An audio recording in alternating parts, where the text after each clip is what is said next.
What happens when you go out of bounds in Resident Evil Requiem? Well, for one, you start to see how the game really works. In this video we're heading out of bounds to uncover unseen areas and hidden details, and to see how certain cutscenes are put together behind the scenes. We'll also come across some interesting developer tricks and a few things you might not expect. If you do enjoy Out of Bounds content, I've explored plenty of other games as well, so please feel free to check those out after this.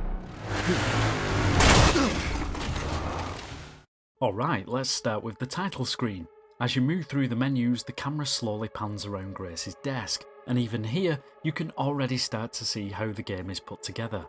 The lighting subtly shifts depending on where the camera is facing, making it look natural from every angle, when in reality it's controlled for each shot. Away from the desk, there really isn't too much to see.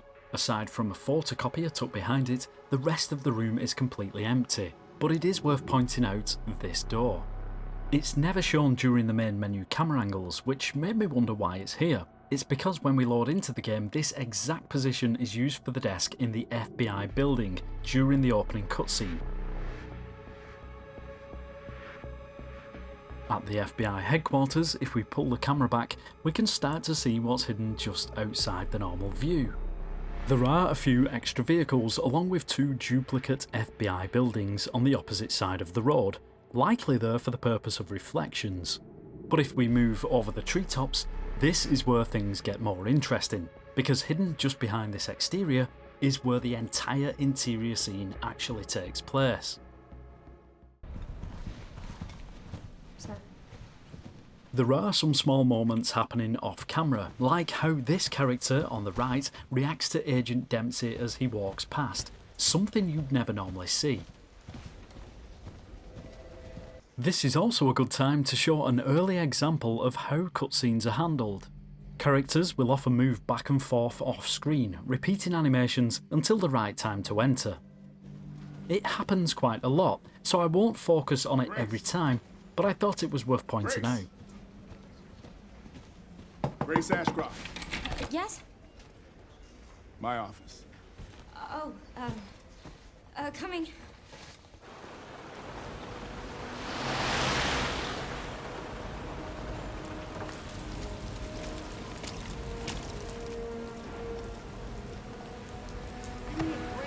If you've ever wanted to take a look out of bounds when arriving at Renwood as Grace, here it is. There isn't much to see at first. But once we reach the area where the Renwood Hotel will appear, things start to get more interesting, because hidden out here, you can already find some of the same assets that show up later inside the hotel. Once we're inside the hotel, we're almost immediately given a short cutscene of the door slamming behind us. But if we step outside the scene and take a look, there's nothing there. No one behind the door, no one watching Grace in the bathroom when the bucket rolls across the floor, and nothing behind any of the closed doors in the corridor. Everything is set up to make it feel like something is just out of sight, when in reality it is just an illusion. That said, there is a small Easter egg hidden here that you can't normally see. On Grace's laptop, there are references to the Baker family from Resident Evil 7, along with a mention of the Clangers, an old TV show from the 60s and 70s. It's really no excuse, and I apologise for the inconvenience. When the hooded man attacks the hotel manager, just out of sight, there's a duplicate model of the attacker already placed on the floor. It's positioned exactly where the animation version lands when he's shot, and this is the version that remains behind the door off camera. They've effectively used two versions of the character here. One is a fully rigged skeletal mesh playing the animation, while the other is a separate model used for the final state, likely handling collision, physics, and keeping the body stable once the animation ends.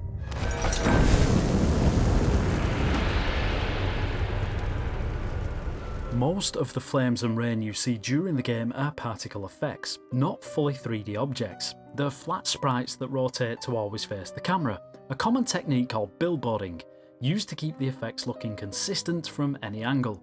We've seen this in plenty of games before, but it always surprises me when I spot this being used, because it looks so good these days you'd never normally notice. There is also another small detail hidden just off camera here that we never normally get to see. At least, not in this state. Around the corner, this painting is the unburnt version of the one we get to see on the wall that's destroyed when we first enter the hotel.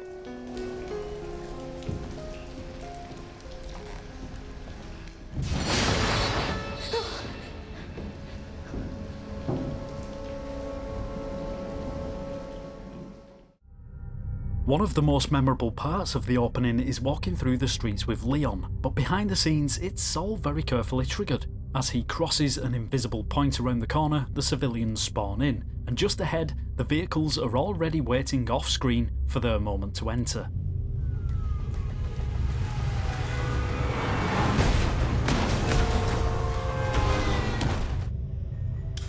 One of the creepiest parts of the game takes place in the care centre, and there's a lot happening behind the scenes here. When we find the body of an employee behind this door, the girl enters the scene from behind us. It's a hair-raising moment, but out of bounds, you can see exactly how that moment is set up, just out of view.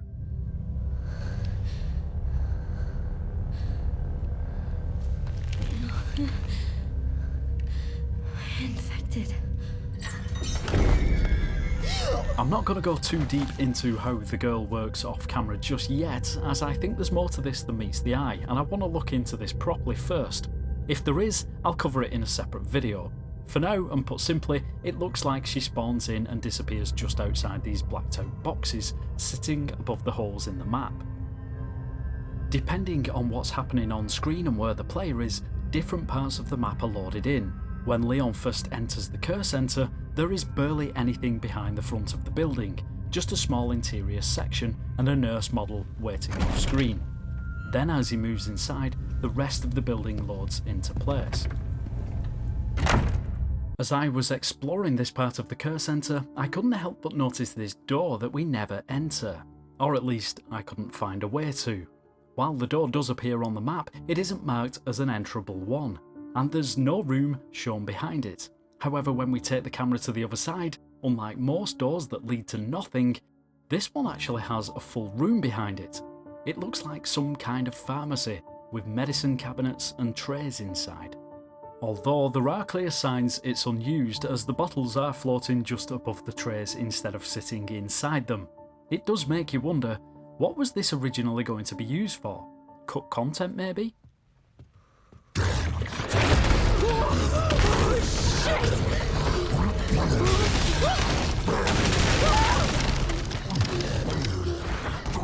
There is also a room in the isolation ward that we can't access, but it does briefly appear during this cutscene.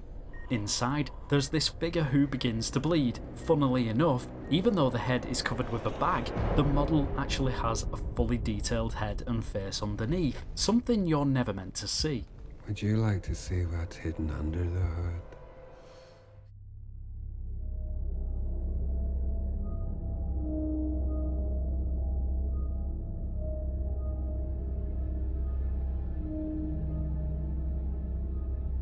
One of the funniest out-of-bounds finds has to be during the garage scene. If we move the camera over to the bulldozer and peek inside, not only can we find the driver model, but we can see just how crazy he really is. His eyes and mouth going wild, like he's taken something he definitely shouldn't have, or maybe should have, depending on your point of view. While Grace is taking care of business outside, Emily is busy trying to crack the puzzle. Just in case you were wondering, and as you probably guessed, she isn't actually doing anything with the box. However, off camera, the door does still open. After this, Grace jumps into the pit. Normally it fades to black, but remove that and the animation keeps going. She even appears to be searching for her torch, likely leftover motion capture that was never meant to be seen.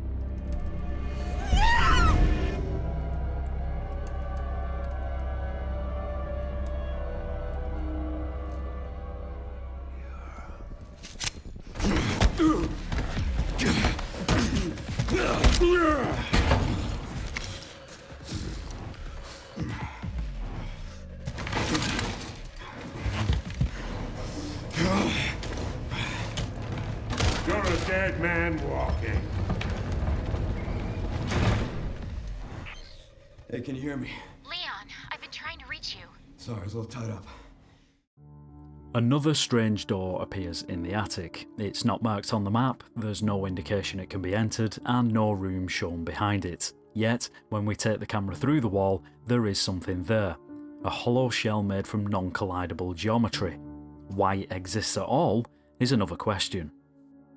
We can actually find a lot of fully used rooms hidden out of bounds, floating in the void. For example, the control room where Sherry Birkin appears, and even the toilet room from the end of the first part of the game. Interestingly, in the toilet scene, unlike a lot of reflections in the game, what looks like a reflection isn't actually a reflection at all. Instead, it's a classic developer trick, using two identical rooms and models flipped to create the illusion of a mirror. I did have a few submissions coming for this video, names can be found in the description, including this one, which wasn't just about where the body bags go after dropping into the grinder, but what it looks like when we flip the switch and they go the other way. And of course, the developers thought of that. Just out of bounds, there's a section of track where the bodies are spawned back in, and let's just say they don't arrive gently.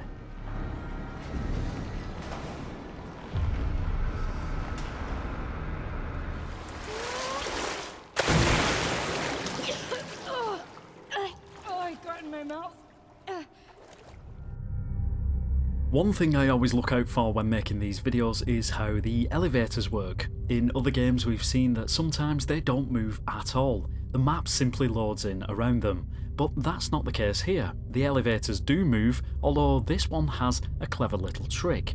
The car starts to go up, but then halfway through its journey it stops, and instead the elevator's shaft begins to move down around it. You can see the background shift while the elevator itself stays level. Then it starts to move again.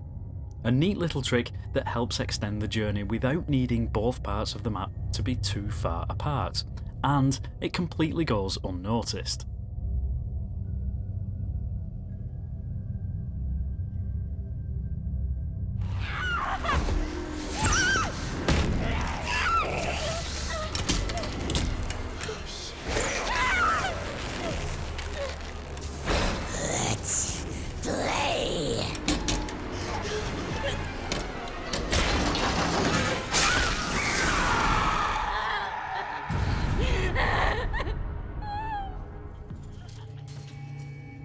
Just before the helicopter takes off from the courtyard, there's a strange detail hidden inside. A jumble of zombie models stacked together, and during the cutscene, Emily is also tucked away here, just out of view of the camera. No, lady, I'm gonna need you up front. Oh, it's okay, I'm alright. Come on, come on, come on.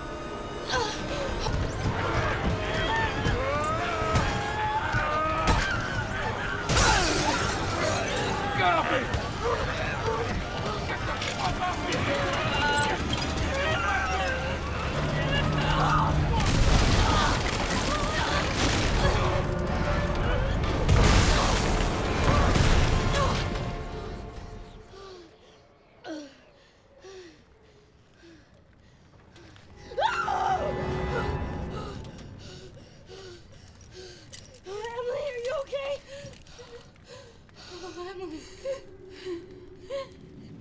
Remember the infected Leon knee drops onto?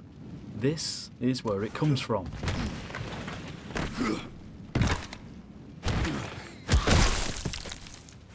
Excuse me. Towards the end of part 1, there's a cutscene that gives us a brief look out over Raccoon City. And in case you were wondering, there is no pilot in the helicopter here. Not in this scene anyway, although later in the video there is one, and you might be surprised who it turns out to be. Out across the city, it's surprising just how much detail is packed in, even though we barely get to see any of it. From the normal cutscene camera, the draw distance cuts a lot of it off, meaning some of the distant buildings are never visible at all. I was hoping there might be something hidden out here too, maybe a small Easter egg or secret, a developer tucked away in a window somewhere, but after taking a good look around, unfortunately I wasn't able to find any such secret. With Leon on his way to Raccoon City, I wanted to take a look at how these driving scenes are put together.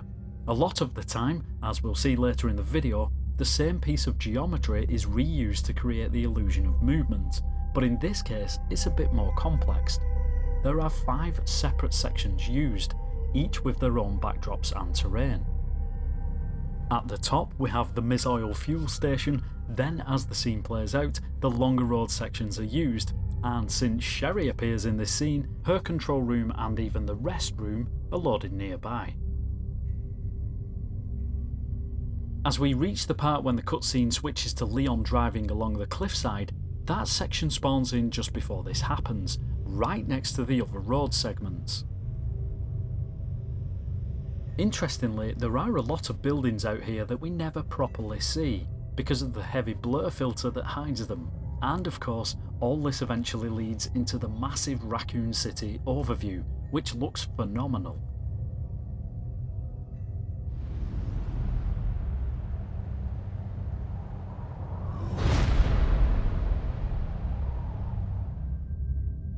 The sheer size of this map is gigantic, and again there's a ton of detail out there, including the collapsed building we later jump from on the motorbike.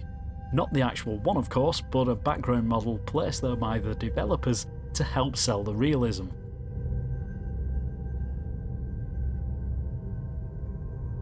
Once the player takes control of Leon, the city is broken down into smaller, more manageable chunks.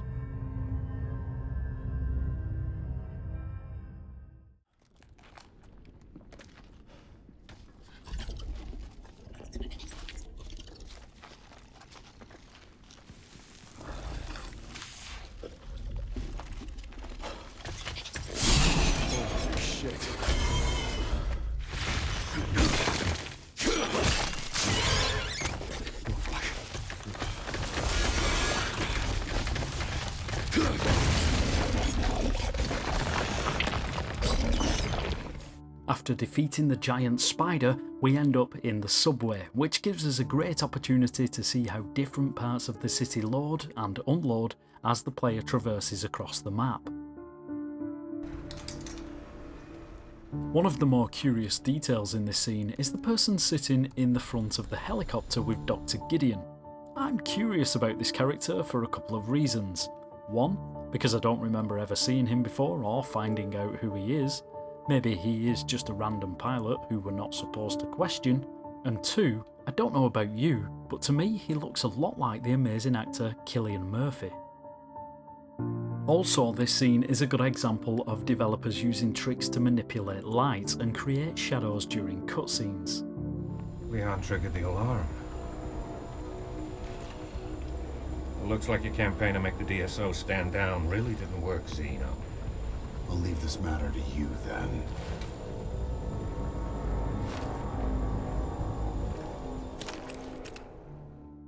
There is another almost impossible to spot secret hidden in this scene too. When Leon boots up the laptop, I took a closer look at the text on screen. Most of it appears elsewhere in the game and seems to just be filler. However, one line really stood out. It reads, "Scanning newdawn-capcom.com. What this actually means I have no idea, and I wasn't able to find anything about it online, which makes it even more intriguing.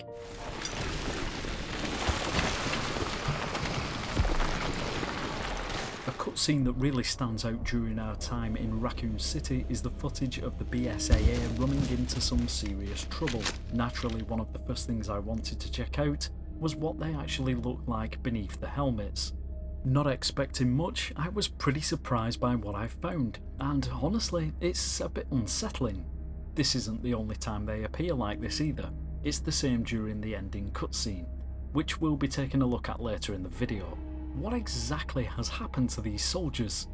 I mentioned earlier about the helicopter with a surprise pilot, and this is the scene I was referring to. Funnily enough, you can catch a glimpse of him during the cutscene from the normal camera angle. Believe it or not, it's Harry Reid. Why he's here at this point or why he's even in the helicopter at all is unclear, especially when most of these vehicles are usually empty. It's definitely one of those details that, once you notice it, you just can't unsee it.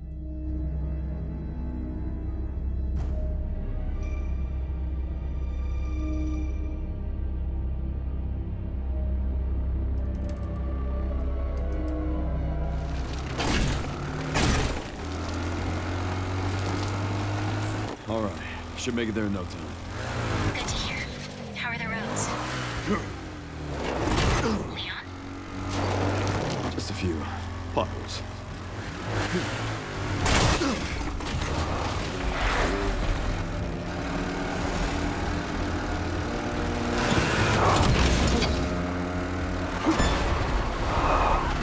Pups could use more training.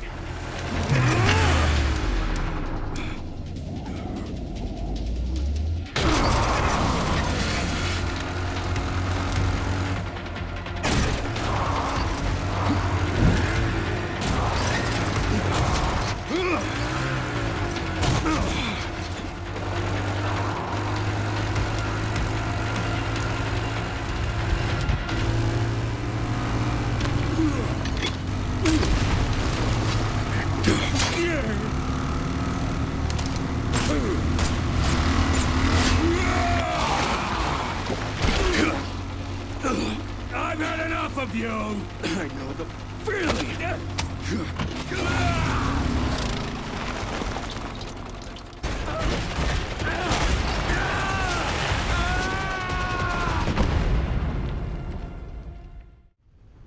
Arriving at the RPD was a bit of a spine-tingling moment. There was so much I wanted to check out.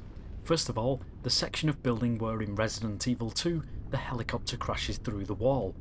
In this sequel, that area is sealed off with a fake wall, completely hiding the windows and corridor, most likely done to avoid recreating the full crash scene, saving both time and resources.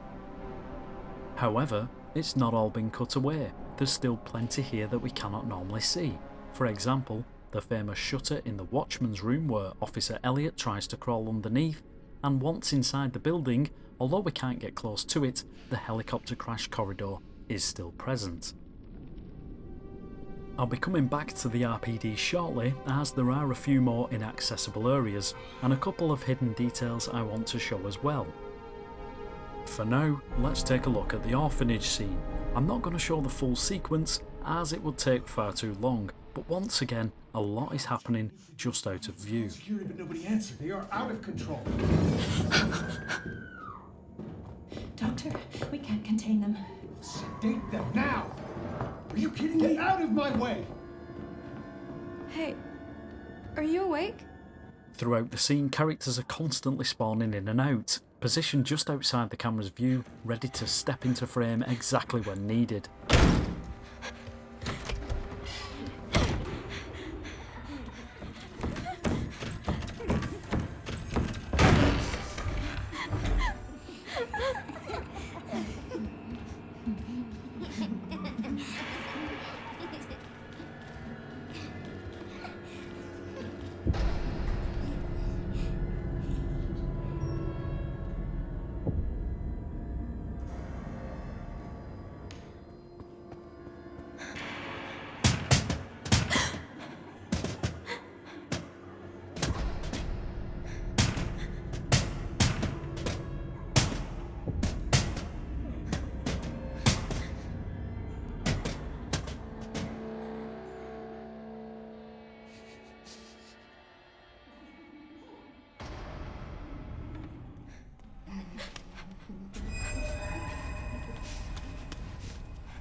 Sorry, but I don't have time to spare.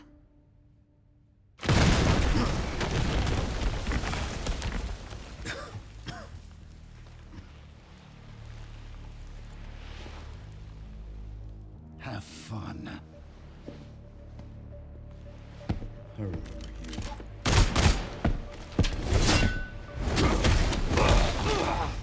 I remember that, too.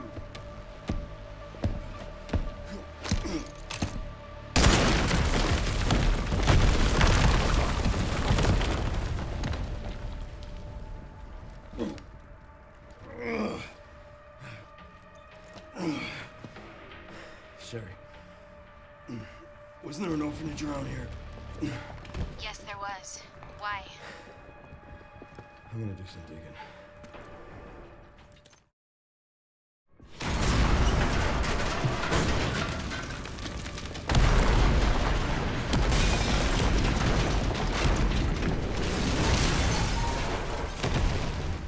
Give me a goddamn break. Some other inaccessible areas are still present. This includes the secret passage beneath the statue. It's incredibly dark down here for obvious reasons, but the space is still intact, with wooden walls, and even beneath the fake stone floor, the original wooden flooring is still here. Although it isn't quite the same as before, it now looks as though it has mould growing over it. Interesting, considering that the player would never normally see it. Just beyond this rubble, the west wing stairwell also remains in place.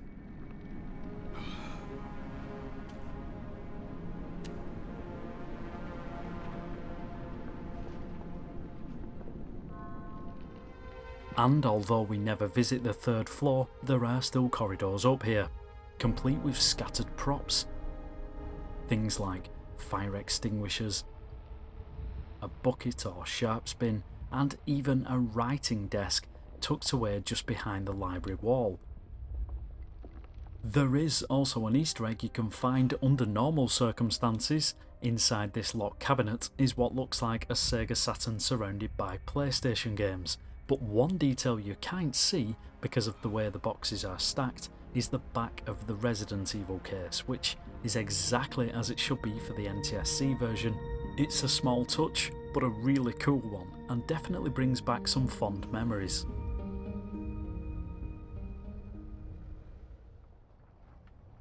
Before crossing the cavern on the train and abseiling down into its depths, I was curious to see what was down there. As it turns out, pretty much everything. It's quite impressive. Almost the entire cavern is already fully loaded below, including all the areas we normally see while walking through it.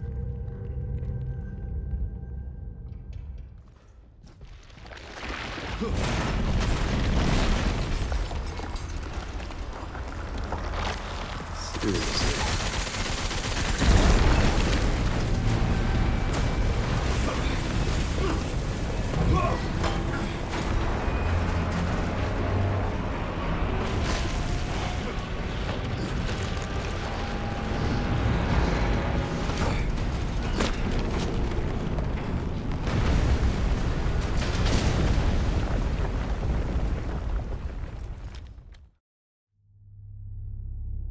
Something else I found quite impressive are the monitors Leon and Grace watch inside the Ark. In many cases, they're not just pre-recorded footage, they're showing a live feed of events happening somewhere else in a separate part of the map. To test it, in one instance, I attached a light source and flicked it on and off during a cutscene, and you can see it update on the monitors in real time.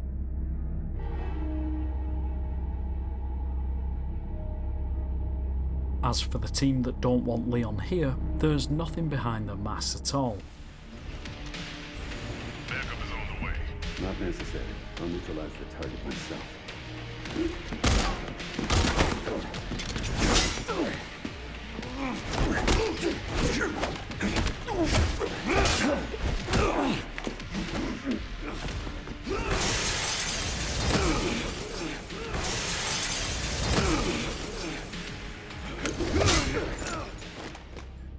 And I'm afraid to say the same applies to Hunk.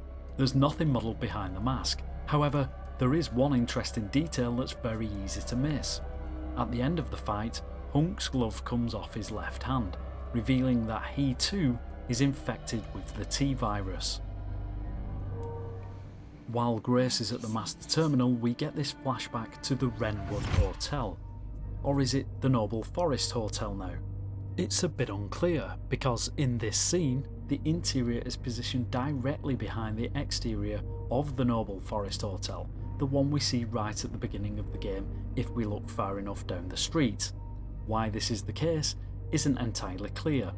It does make you wonder whether the Renwood was originally intended to be the Noble Forest, or if it's simply easier for the developers to reuse this exterior for the scene. We then watch a scene with Alyssa speaking to Spencer himself. There isn't too much to see around the room, but one thing we never get to see is a clear look at his face, so I wanted to reveal that here. And there's also a small detail you'd never normally notice. His clothes are surprisingly dirty. It almost looks as though he's been unwell, possibly even coughing mucus or being sick onto himself.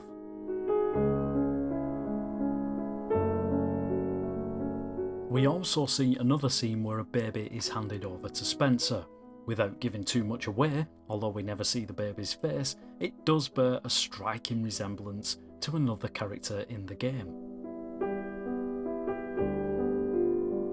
Just in the background there's something even stranger. Grace can be seen standing inside the wall. Why she's there or why she's even loaded into here at all, I'm not entirely sure. Coming towards the end now, interestingly while the cutscene plays out in the upper section of the Ark's central core, directly beneath it we can find the collapsed version of the arena where the final boss fight takes place. And you may have just noticed something hidden in the darkness as I move the camera. As we've seen earlier in the video, this is where the character models for this scene are stored, all jumbled together, waiting here before they enter the scene.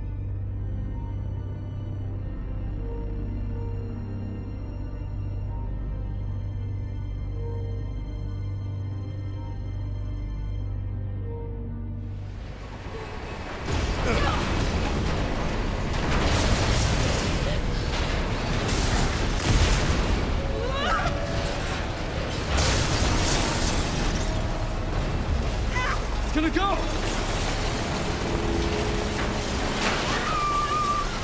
Grab something!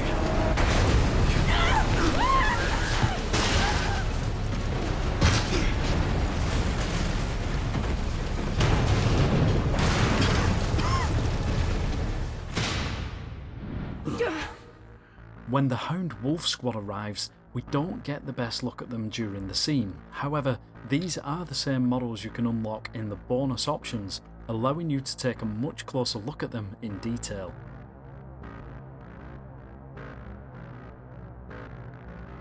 Moving into the final cutscenes, there are several different locations used throughout these sequences.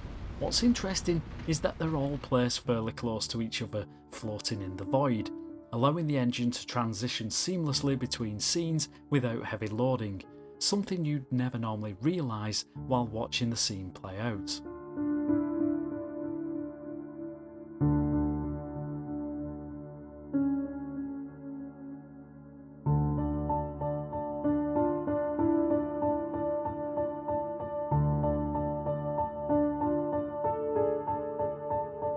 Something that caught my eye during the Care Centre part of the cutscene is the moment the camera tilts up towards the helicopters.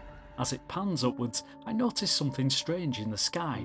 After taking a closer look, it turns out these are assets from the map above. It's pretty amazing because without seeing it like this, you'd probably never know what it is you're looking at, even though it's right there in plain sight.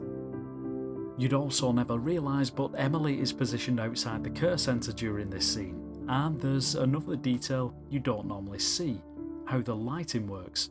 The beams appear to be driven by separate light sources, loosely linked to torches but slightly offset. As the torches move, the light beam follows along. It's a simple but clever setup, likely used to make the lighting easier to control while still looking natural on screen. Last but not least, we get another look at the crater within Raccoon City, but this time, if we pull the camera back, we can spot something quite familiar all around us. This backdrop is reused. It's the same one we saw in Resident Evil 8, and it appears to be of Kensington Gardens. A subtle detail, but a nice example of asset reuse that you don't normally notice. And believe it or not, the locations used during the cutscene are still here, buried beneath the rubble of Raccoon City, hidden away but still present, a detail that when looking at it like this really highlights the scale of the environment. So after everything we've uncovered, the out-of-bounds secrets, behind-the-scenes illusions and things just out of view, after all the work it's taken to reveal them, it becomes clear there's always more going on than we're meant to see. But after much effort, here we finally are.